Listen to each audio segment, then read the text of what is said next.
Welcome, ladies and gentlemen, to the Last Wrestling Podcast. Because if I have a wrestling podcast, everybody else in the world does too, and the concept is officially dead.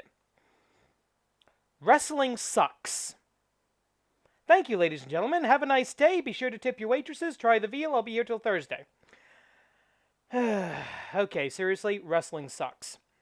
Pick any major promotion, and there's going to be a waterfall of common complaints that are going to start rolling in and are, for the most part, pretty valid.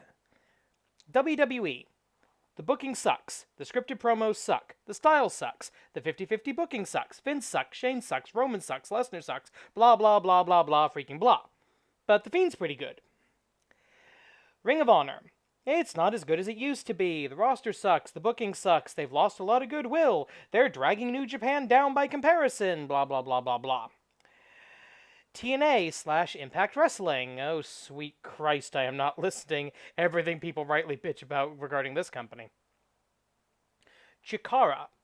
They've lost a lot of their stars. The stories aren't as good as they used to be. The production sucks. It's too goofy. It's an insult to wrestling. Yada, yada, yada, yada, yada. AEW. The pre-shows are shit. The talent isn't worth their paychecks. The characters suck. Too much blood. Unprotected chair shots. Too many cooks in the kitchen, etc., etc., etc., etc. AWL. Who am I kidding? Nobody watches the AWL. As easy and, let's face it, as fun as complaining about wrestling can be, I think it's a little one-dimensional most of the time.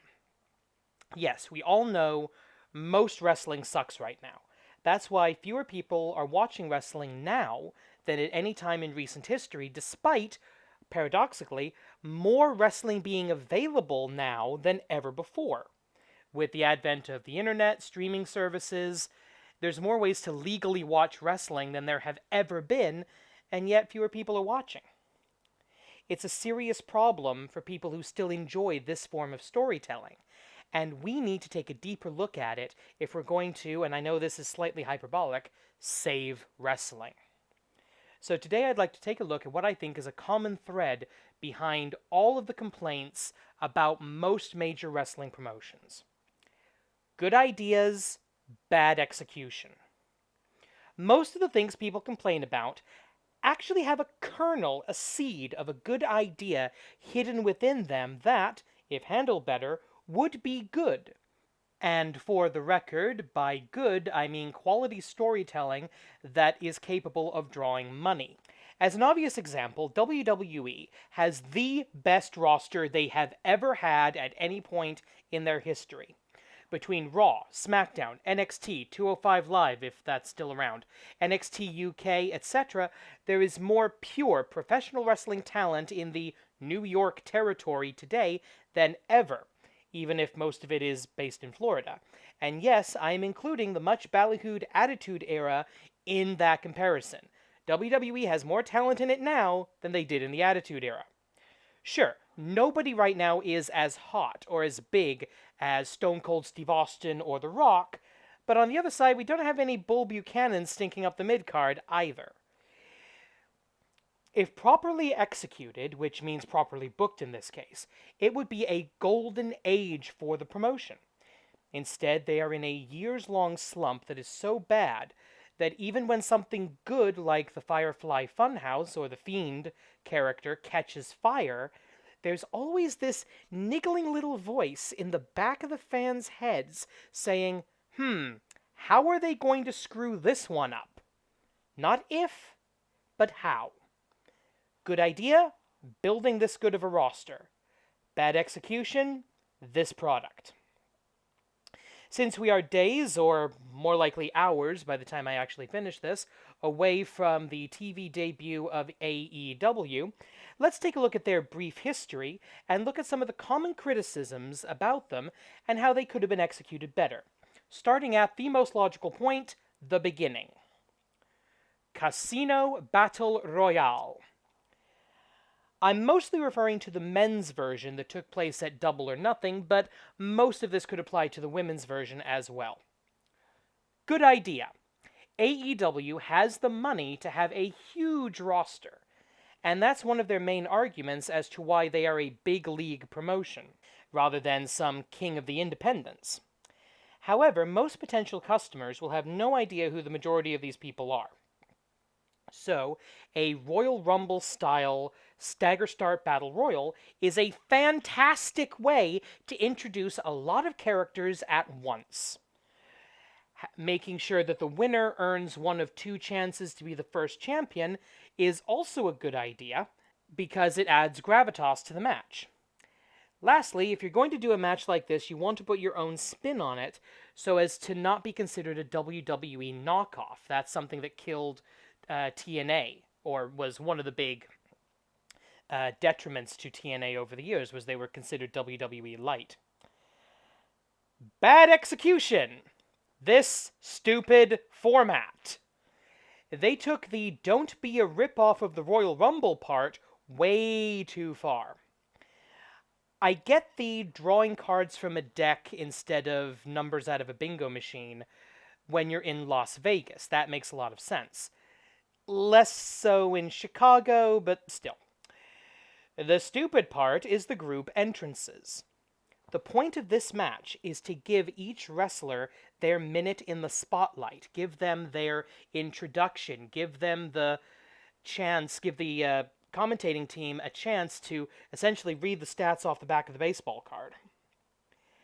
But with 5 people coming out at once, that is completely lost. Now, I don't want to just be negative and, defecate all over somebody else's product, so here's what they could have done, or what they could do in the future to fix this. Keep the cards, fine. But have the wrestlers come out one by one, ace, 2, 3, 4, and 5, before the next suit is drawn. Here's the story. 21 wrestlers draw from a deck, ace through 5 in all 4 suits, plus the Joker. However, the wrestlers are not told the order of the suits until the music hits. Kayfabe!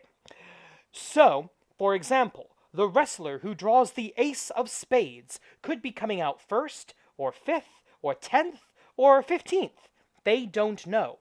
That means they must be ready to completely change their strategy on the fly. If you're the first person out, you have to pace yourself for a marathon.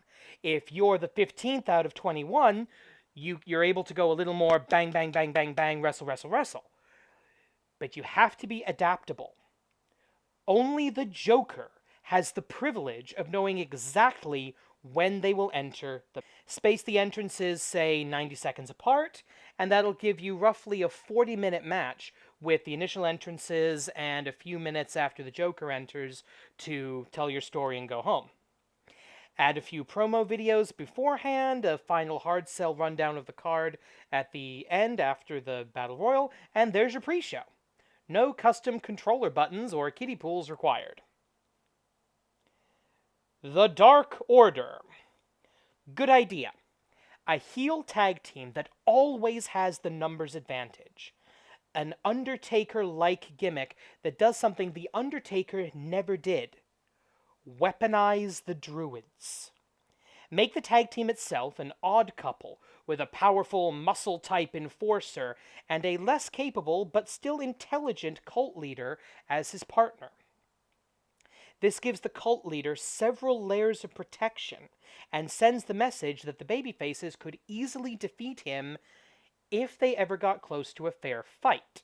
If they didn't have to deal with the partner, if they didn't have to deal with the minions, if they didn't have to deal with the teleportation special effects. If they ever got a one-on-one fair fight, they could beat him. This is classic wrestling storytelling. Bad execution, and I really hate to say this, these are just not the guys for this role. Any fan who knows who these guys used to be are probably disappointed they're not getting the Super Smash Brothers. Not that said gimmick isn't a lawsuit waiting to happen, of course. And none of the rest of the viewers have been given much of a reason to care about these guys. Furthermore, they just aren't extreme enough, and I don't mean extreme in the Cracker Barrel Crap Fest sense of the word extreme. Trust me, we'll get to that. Stu Grayson, and could you have picked a less intimidating name, isn't big enough to play the Diesel-like heavy.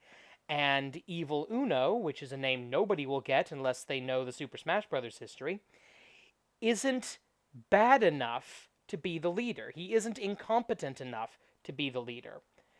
To say nothing of the fact that he's never been the greatest promo in the universe. What they could do, run with the current Dark Order for a few months, until they fail one too many times. Then, reveal a higher power, just don't call it that whatever you do, that turns the minions, and I can seriously never remember what those guys are actually called. They're not the Heartless, they're not the Darklings, they're not the Minions, or something like that. Reveal this higher power that turns the minions against Evil Uno and Stu Grayson, and then reveal the true Dark Order. Or someone higher up in the organization, like, I don't know, Team Rocket or something. Is it a cheap cop-out to save a good gimmick? You bet. First round bye. Good idea. A tournament to crown your first tag team champions. Kinda wish they'd done this for the world title, but whatever. Wrestlers compete to earn a first-round bye, showing that wrestlers in AEW will scratch and claw for any opportunity to become a champion. Bad execution. 2 triple threat matches to earn a match to skip a match. If you're wrestling a match to get out of the first round, isn't that just a first round? Okay, I can see why they didn't explain this very well. It makes virtually no sense. Here's what they could have done. If you insist on doing multi-team matches, fine. I'd rather see a 2-on-2, but okay. However, make it so that the 4 teams that don't win the triple threat matches are barred from the tournament. They don't get to compete.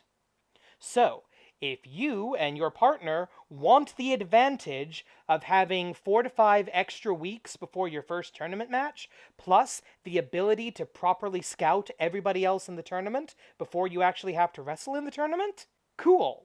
But you have to risk not getting a berth in the tournament at all if you want that advantage. So, here's how this plays out. The Dark Order beat SCU and A Boy and His Dinosaur to advance.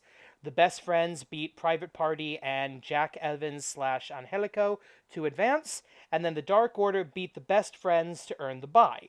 Note that the Best Friends in this case would not be eliminated from the main tournament. So, your tournament participants are, in no particular order, 1. The Young Bucks, 2. The Lucha Brothers, 3. The Best Friends, 4. The Rhodes Brothers, 5. A different combination of SCU. So, for example, if Scorpio Sky and Christopher Daniels lose in the multi-team match, then you would have Daniels and Kazarian as the team that enters. Remember, these guys are being portrayed as wily veterans, so they're smart enough to kind of rules lawyer their way out of this. Number 6. LAX, or whatever name they're going to be going by in AEW. Please, for the love of all that is holy, do not call them the Bariquas.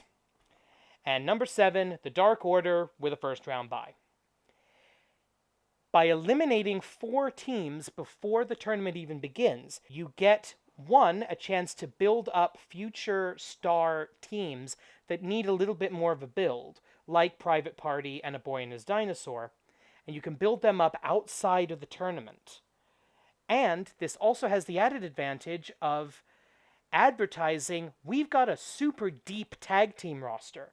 You know those guys over on USA and Fox that continually screw up tag team wrestling?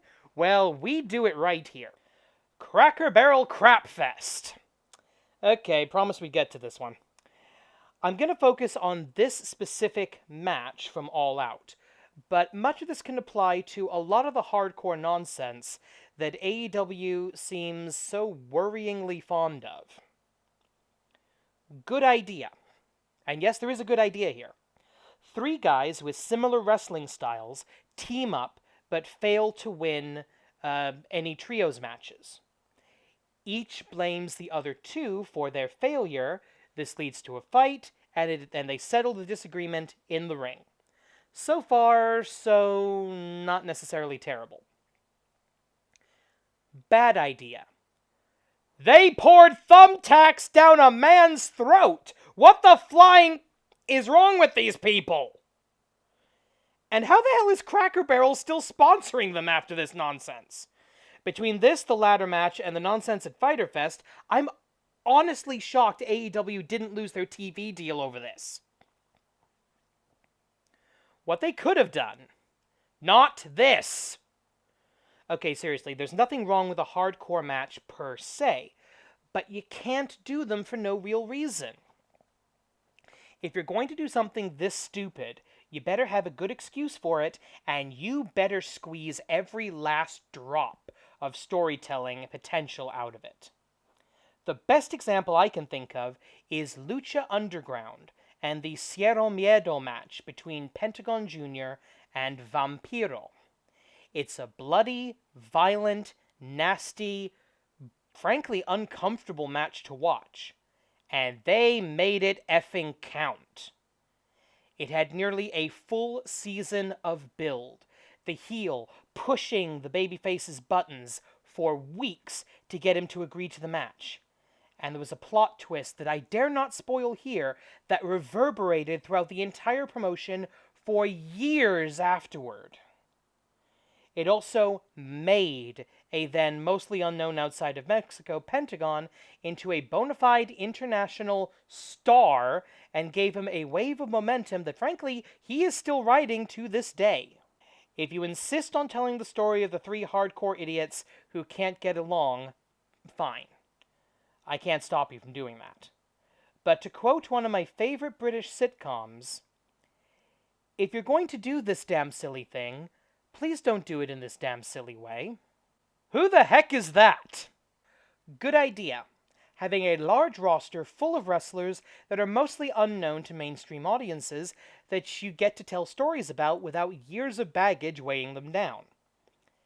Bad idea. Not telling anyone who these people are or why they should care. What they could do, or more accurately what they should have done. AEW's biggest strength is their production value. They should have spent the last 6 months making introduction vignettes for each wrestler or team on their roster. Who are they? Where are they from? What are their goals? What is their wrestling style? Why do they fight? Where have they been? How did they get to AEW? Why did they come to AEW? And most important, why are we supposed to cheer or boo them? Now, not every one of these videos should be identical. Some can be sit-down interviews like the one they did with Sean Spears and Jim Ross. Others can be highlight packages with voiceovers. Some can be a wrestler talking to a camera, kind of like Riho did in a recent episode of the YouTube series. They have the talent to make almost anything work here. So why haven't they? I'm pretty sure there are many more examples of good ideas with bad execution in AEW, and I'm completely confident that there are even more examples elsewhere. But hopefully I've proven my point. AEW has all the tools to make this work. Now, let's see if they can put those tools together before they blow this once-in-a-generation opportunity.